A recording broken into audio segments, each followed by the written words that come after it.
Ciao, my loves. Welcome to Drawing Down the Stars. This is Gemma with your 11th lunar month overview and reading. This is lunation number 1262, and this is Inarius, the 11th month, actually named after the god Janus, who is the god of passageways or past and future.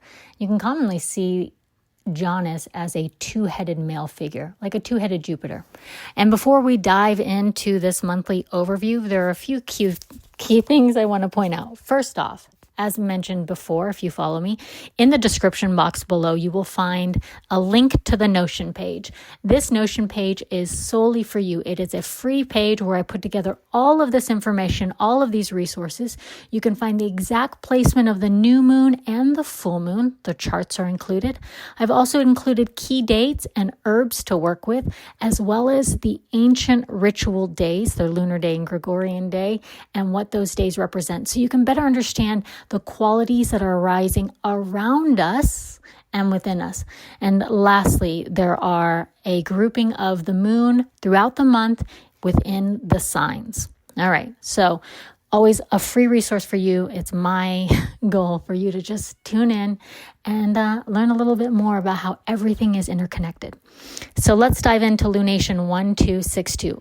Weird thing about this lunation is the new moon and the full moon actually occur at the exact same time, which is 10:26 p.m. UTC, or Greenwich time, or London, England.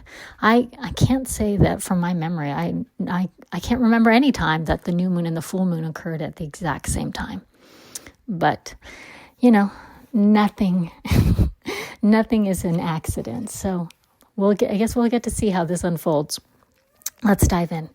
All right, the sun and the moon will meet in the lunar mansion Purva Ashada in the heart of Sagittarius.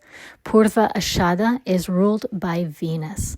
Now here we have the sun and the moon in the house of Jupiter, and then the full moon will occur in Purna Vasu. That is the place between Gemini and Cancer. The full moon will occur at 29 degrees at the very end of Gemini.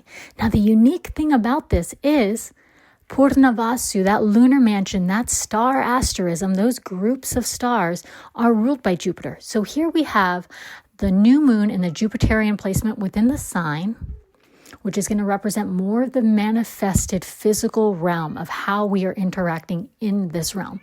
And then on the full moon, we have it within the moon moving into the lunar mansion ruled by Jupiter. That means that it's going to aspect more of the subtle realms of the mental body. And I'll dive in deeper, but we have this Jupiter and Jupiter play that's happening this month. So it's very key in terms of transformation and expansion. So this month, the theme is going to be aspire to higher goals. The psyche is going to maybe be weighed down a little bit on this transition between kind of being tethered in the material world and a little bit more in the spiritual world. Now, the key within this placement is Sagittarius seeks for us to detach from Loka Vasana. What that means is it's the attraction or the attachment to desire within the material world.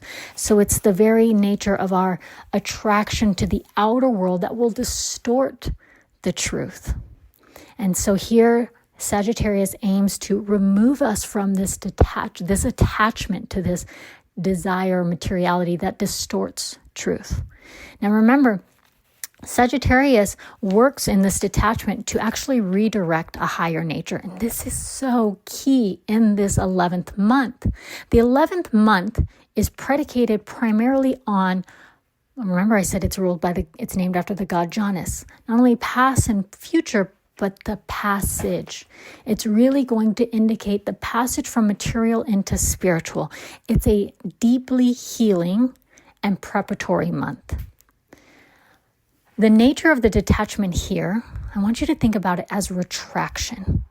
It's going to be to where you retract maybe from some of those things that we obscure our truth from, the attachment to the desire to the material realm that maybe distort our sense of self and our reality and how we maneuver, how we direct ourselves in this world. So this detachment is, yes, a release, but more of a retraction of your energy. And that's what's key into this month and these placements, is this retraction moves us more into the unknown. And when we move into the unknown, which is very Sagittarian, right? We have these qualities, is it will direct forces beyond the physical realm. It directs us more into the higher realm. When we retract from what we know, we step into the unknown. And that retraction in itself moves us into the void. And in the Sagittarian nature of journeying into the unknown, the adventurer, the teacher, the truth seeker, it's very heavily based off of virtue and purpose. What happens is that retraction will cause a refinement of the mind. It will refine the mind in the direction into a higher capacity. This is the same quality that we know and love about Sagittarius, the love of truth, the distance, the traveling into unknown worlds, that retraction from the delusion or that which holds you into a material confinement of this desire, or that which distorts your truth, will retract into yourself, and that very nature will move you into a higher directive. Now, when this happens in the 11th month, we begin to move that focus on well-being, that passage between what is known and unknown. It's a movement between darkness and the emergence of light. Remember, we just passed the winter solstice. So now we're growing in sunlight. We have this victory in gaining of light. And we move the 11th month in this position. It allows us to see not only the transition,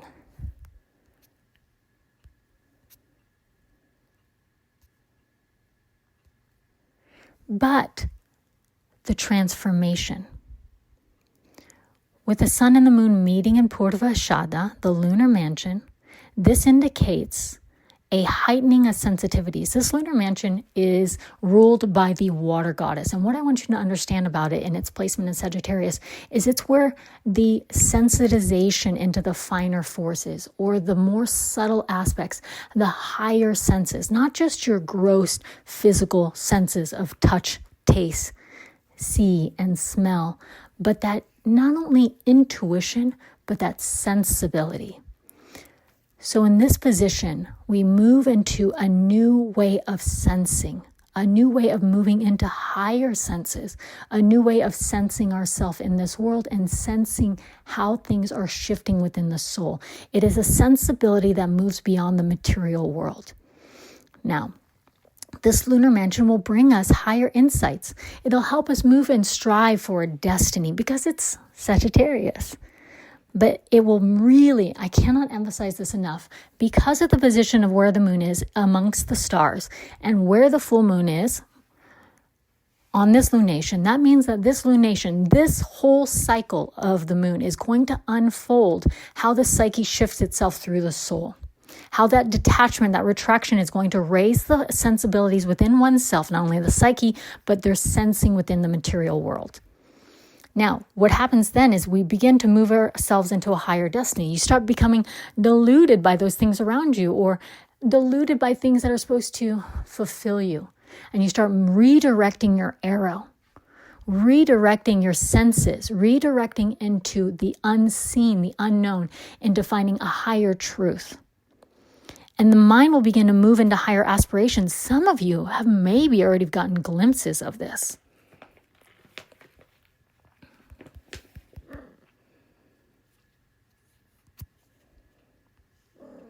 And these glimpses are, maybe you're like, oh, I always wanted to do this, or, I'm feeling this inkling to do this. There's a new courage that might muster up in some of you. And some of you might just get deeper insights. You might want to align. Now is the time to align your aspirations. You're starting to see how certain things around you are not fulfilling. So you detach from it. It's a natural sense within these energies to move into an aspiration that supersedes physical desire. And not to allow that only your desires rely in the material realm, but you start to move truly. This is a transference into the spiritual realm, a migration, if you will, into something deeper and more fulfilling. So now we have this desire and this duty coupled with a new awareness and heightened sensitivities. The individual then will rest into a place of what we call the dawn. It's a dawn of awakening. It's a dawn of a new inner ability. It's a dawn of the truth. And it allows the individuated soul to immerse itself into a deeper sense of transformation. Now, let me take a moment here. When we say transformation, that is a very tricky word because we have a lot of points within the evolutionary wheel in which we transform ourselves.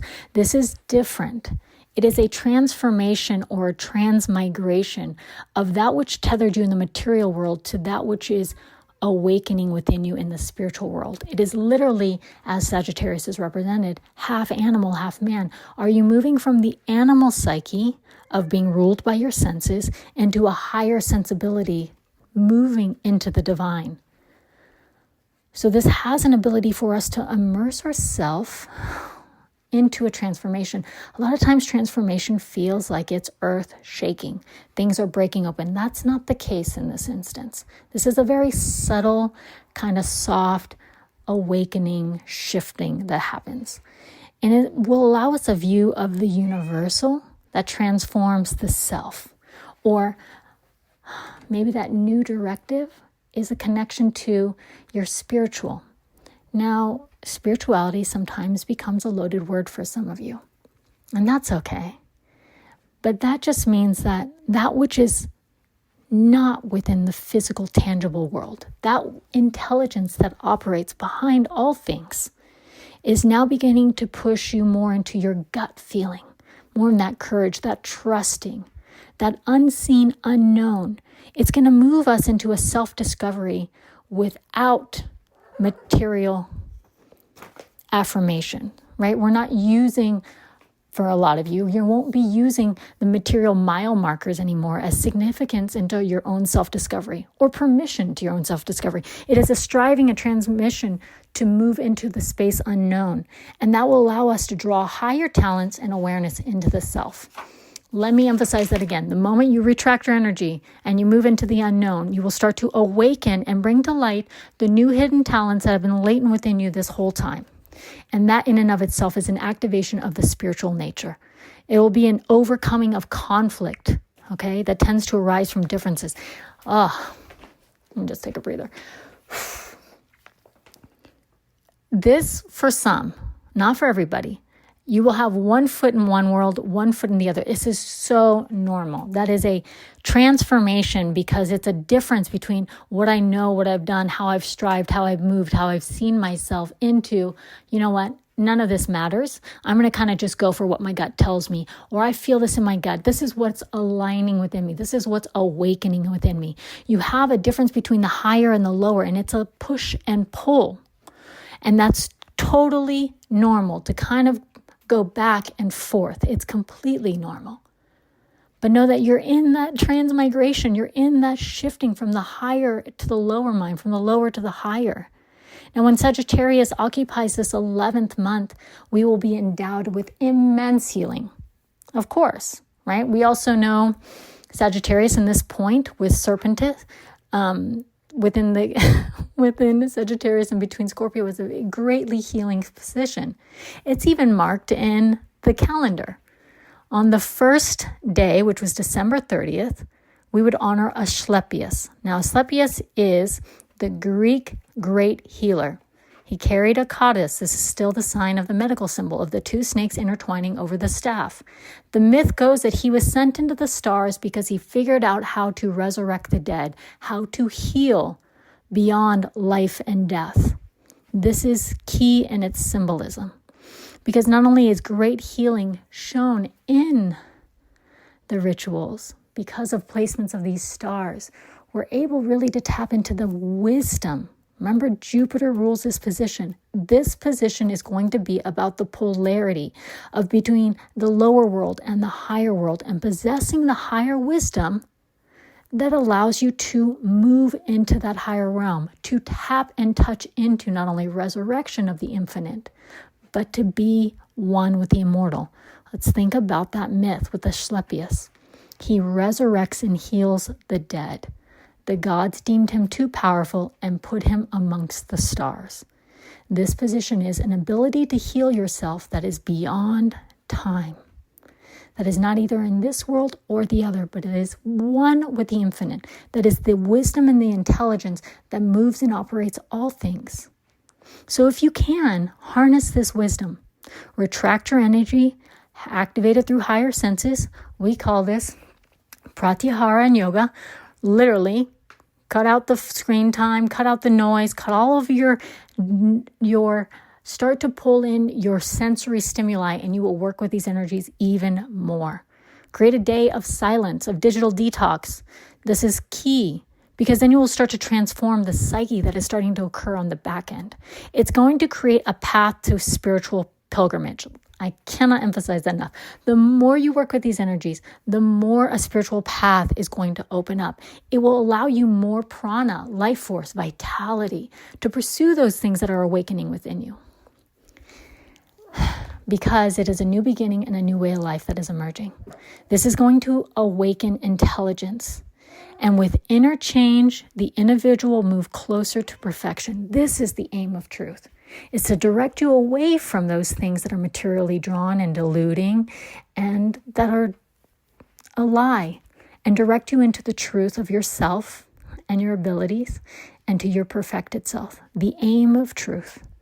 The aim is going to move the mind and body and align it with the spirit. Now, with these forces, you have an immense access to vitality, or what we say cosmic prana, eternal prana, that which fills your life, that which moves you, that which breathes you. When you have this, you're going to be able to restore yourself. So I cannot emphasize it enough. This month, practice pratyahara, removal of the senses, digital detox, 1 day a week minimum. Have a set boundary, redirect your energy, retract it from the things that are dulling, and start to awaken and start to heal the self on a deeper level. Lastly, Sagittarius is a fire sign.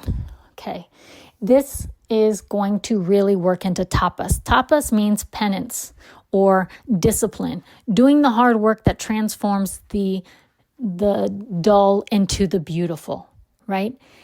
This is beyond just discipline. Yes, those things are so important. I just talked about pratyahara. However, it is a transformation through the fire, through the sacred fire. It is a transcendence of the physical that is marred, but it's not alienating or negating the physical. It is transforming it to where you are not being used by the physical material world and being a pawn or being held into a structure.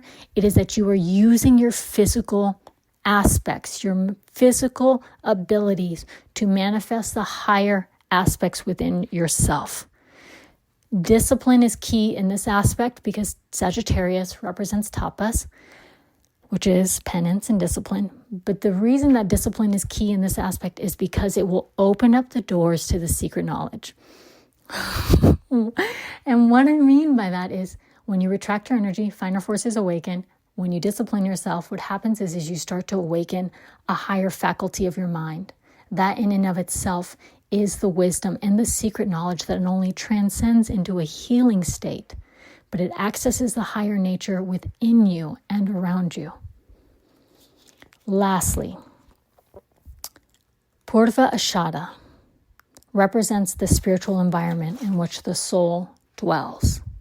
It is the water in which things emerge. Now, when we talk about the full moon, I said the full moon will move into Purnavasu in Gemini at 29 degrees. This mansion, again, is ruled by Jupiter. The key of this mansion is it represents the transmigration of souls. So when souls are moving. This kind of Sagittarius Gemini aspect at the degrees in which they are occurring is going to really show that transformation of the self is happening on a deeper level, on a level that's beyond this physical realm where you don't have to worry about things breaking apart and breaking open. Of course, shifts will happen, but it is more within the deeper level of the psyche and within the soul. So when we talk about discipline and tapas and penance and doing things so you can awaken up a higher faculty of the mind, I want you to think that those are things that we do within the physical world that will redirect more subtle energy. But it's more than just routine. This is really occurring on such a deep spiritual level. And it's to where the psyche is going to shift into a higher awareness. The soul is taking a greater directive, and it moves the individuated self into a new position. There is an interconnection and a direction. It is going to redirect, and from that redirection, you're either going to find courage or say, through that retraction, you're going to know your inherent qualities and a new light and a new way. That in of itself is the new world, because you will know yourself in a new way. Now, the sensitivity that occurs within the moon's placement on the new moon, and that will be completely reflected on the full moon, is going to work to make the mind more malleable. Again, water is, it's cohesion. It moves things. It integrates things. We're going to have a malleability of the mind and a cohesion of spirit into material. It is the very nature of the individual moving into a greater alignment, a greater direction, and a greater sensitization to that which his soul is calling for. So it is an amazing month. And I hope you tap into all of these resources within you. I hope you follow every little inkling that directs your heart, directs your mind, and directs your soul. And I hope, and I know, that you will awaken to a greater truth that lies within you. Sending you all of my love. Until we meet again, Tanti Tanti Baci. You can find me on Instagram and Substack. And as always, this resource on Notion is for you to draw down the stars. Lots of kisses. Ciao, my loves.